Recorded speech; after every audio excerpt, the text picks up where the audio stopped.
नमस्कार दोस्तों, चलिए शुरू करते हैं।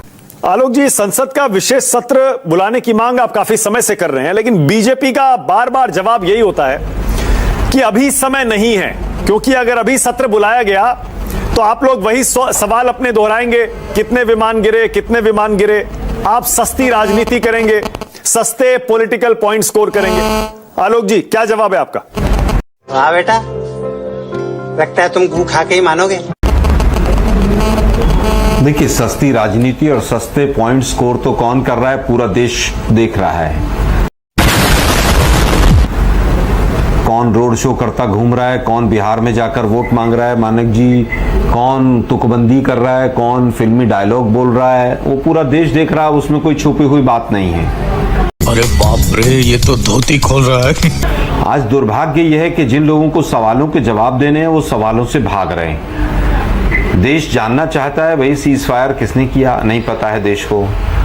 कि डीजीएमओ का फोन आया और दूसरे डीजीएमओ ने मान लिया। मतलब इस तरह की तुकबंदियां आप करके मोदी जी सोच रहे हैं कि देश को गुमराह करके पतली गली से निकल जाएंगे। ऐसा नहीं होगा। कितनी बड़ी बात बताई है। देश को बताना होगा भाई क्या हुआ, कैसे हुआ, क्यों हुआ, ट्रंप का कोई रोल था, नहीं था।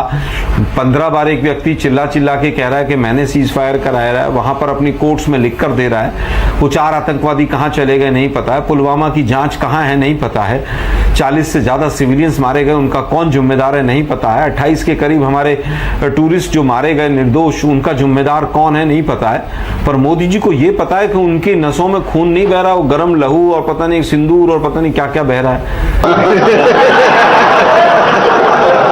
मतलब देश का बिल्कुल मखौल बना के रख दिया है। एक देश खुलकर आपके साथ नहीं आया पूरे इसके प्रकरण के अंदर। आपने किस तरह से क्या विदेश नीति अपनाई, 11 साल से आपने हजारों करोड़ टैक्स पेयर्स का पैसा खर्च कर दिया वहां मोदी करने पे। आपके किस तरह से कौन कौन से देशों ने क्या क्या स्टेटमेंट दिया, देश जानना चाहता है। वाह मोदी जी वाह। पिक्चर अभी बाकी है, मैं बोला है ना, पिक्चर अभी बाकी है। नेपाल और मालदीव्स तक ने खुल के आपके पक्ष में स्टेटमेंट नहीं दिया। फिर आपने ऑल पार्टी डेलीगेशन भेजा, विदेशों में फिर चले गए लोग, हमारे सांसद भी गए और बाकी दलों के सांसद भी गए। आपके क्या क्या मंत्री बकवास कर गए। वो कर्नल कुरैशी के लिए और तमाम चीजों के लिए कोई कह रहा है कि पूरी सेना मोदी जी के चरणों में नतमस्तक है और मोदी जी जो है रोड शो में नतमस्तक हैं। मतलब क्या माहौल बनाया आप लोगों ने भाई। 22 मिनट में हमने 22 तारीख का बदला ले लिया। अरे देश के प्रधानमंत्री अगर 22 मिनट में बदला लिया जा रहा था तो 1-2 दिन चल देने देते। सही पकड़े हैं। पूरे हिंदुस्तान में इतना भारी एडवर्टीजमेंट ऑपरेशन सिंदूर का कर दिया है इन्होंने वोट के चक्कर में। जितना पैसा युद्ध में खर्च नहीं हुआ उससे ज्यादा का एडवर्टीजमेंट कर दिया। और अनिल चौहान जी की स्टेटमेंट के बाद तो पूरी इनकी पोल पट्टी खुल गई है। एक प्रेस कॉन्फ्रेंस रक्षा मंत्री नहीं कर पाए, गृह मंत्री एक प्रेस कॉन्फ्रेंस नहीं कर पाए। विदेश मंत्री ने जब जब मुंह खोला उन्होंने पाकिस्तान की मदद करने के अपने खुलासे कर डाले। वो व्यक्ति आज भी विदेश मंत्री बना हुआ है। बेशर्मो, शर्म करो शर्म। कभी कुछ कहते हैं, कभी झूठ बोलते हैं, कभी सच बोलते हैं। मोदी जी ने सारे मंत्रियों को झूठ बोलना सिखा दिया इनको। अच्छा ठीक है आलोक जी, आलोक जी ओके। मुसलमानों अब आलोक जी ये बताइए, गृह मंत्री वेस्ट बंगाल में जाकर भाषण दे रहे हैं। कितना दुर्भाग्य है भाई। आप देश के गृह मंत्री हैं, अब आप वो वहां के अहमदाबाद के लीडर नहीं हैं। ठीक है आलोक जी, अब ये बताइए, आपको वोट के नेता एक जली ना, तेरी भी जली ना। समाज को नाम लेके, मुसलमानों का नाम लेके आप कोसेंगे। ओके आलोक जी, अब ये बताइए, आप ही के नेता शशि थरूर और सलमान खुर्शीद खास तौर से, सरकार की लाइन जाहिर है ये दल डेलीगेशन गए ही इसीलिए हैं कि देश की लाइन बताएं, एक लाइन हो। लेकिन ऐसा लग रहा है शशि थरूर और सलमान खुर्शीद देश के साथ साथ सरकार की भी लाइन लेने लगे, चाहे 370 हो या और भी कई मुद्दे हो। सलमान खुर्शीद को ट्विटर पर यह तक लिखना पड़ा कि इस देश में देशभक्त होना कितना मुश्किल हो गया है। बाहर जाके तो सही है, अपनी बात कह सकते हैं। आलोक जी, आपके ही नेताओं की ट्रोलिंग इस देश में क्यों हो रही है अगर वो देश की लाइन ले रहे हैं तो? रुको जरा, सबर करो। बोला धक्का मुक्की नहीं करने का, आराम से लेने का।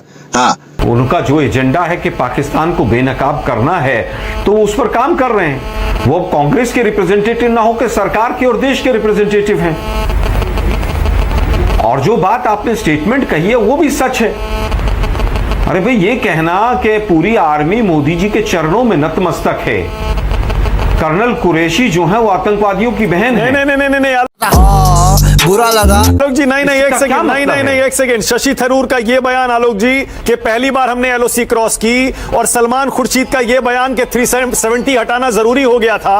आलोक जी ये तो कांग्रेस की लाइनों से दोनों अलग लाइनें हैं ना, इस पर उनकी ट्रोलिंग हो रही है दोनों की। मुझे लगता धारा 370, देखिए मुझे लगता कि धारा 370 हट गई है, तो आप न्यूज 24 पे कभी चला दीजिएगा उस ऑर्डिनेंस को।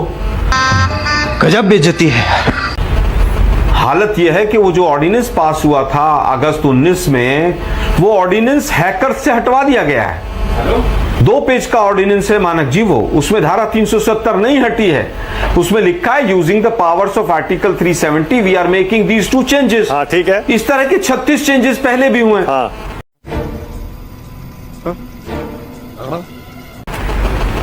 वहां प्रधानमंत्री होते थे, हाई कोर्ट नहीं था, सुप्रीम कोर्ट नहीं था, पंचायती राज नहीं था, बहुत सारे कॉन्करेंट लिस्ट के सब्जेक्ट स्टेट सब्जेक्ट में किए, बहुत चेंजेस हुए। और ये स्टेटमेंट मेरी नहीं, ये अमित शाह जी की स्टेटमेंट है संसद में खड़े होकर, आपने 36 चेंज किए, हमने तो 2 ही किए। भाई यहाँ पे क्या हो रहा है, भाई यहाँ पे क्या हो रहा भाई। आर्टिकल 370 हट ही नहीं सकता। आर्टिकल 370 से ही जम्मू कश्मीर हमसे जुड़ा हुआ है। आप उसी की पावर्स को यूज करके कुछ बदलाव करते हैं, इससे ज्यादा कुछ भी नहीं। अगर कांग्रेस पार्टी का स्टैंड तो उसके खिलाफ रहा ना आलोक जी। 2019 से लेकर आज आपने तो 370 पर ये जो बदलाव हुए इसी का विरोध किया था। सलमान खुर्शीद उसका सपोर्ट कर रहे हैं। पहली बार एलओसी क्रॉस हुई है, शशि थरूर बोल रहे हैं। डायरेक्टली पूछता हूं, बीजेपी का कहना यह है कि आप इन दोनों नेताओं के इन बयानों से आपको जो नुकसान हुआ है उससे ध्यान बटाने के लिए आप ये संसद सत्र की मांग कर रहे हैं, क्योंकि आपको बहुत डैमेज हुआ है इन दोनों नेताओं के बयान। अच्छा, हमको सिखा रिया है। आप भी ठीक करके देता हूँ। नहीं, कोई पहली चीज तो बीजेपी हमेशा से डैमेज और इसका खेल करती रहती है। अरे भाई, डैमेज तो देश की इमेज का हो रहा है। देश की विदेश नीति आपने पकौड़ तेल ने भेज दी है। देश की विदेश नीति ट्रंप चला रहे हैं। आप मुंह खोलकर नहीं कह सकते एक बार भी कि झूठ बोल रहा है। वो 10 बार 12 बार अपनी कोर्ट में लिख के दे रहा है एक बार के भाई मैंने सीज फायर कराया है, मैंने अडानी के व्यापार के लिए सीज फायर कराया है।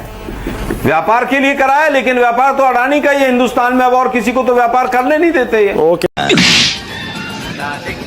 ये बाबूराव का स्टाइल है। सरदार आरपी रिलायंस सिंह भी अब चल दिया है ट्रंप की शरण में। आरपी सिंह जी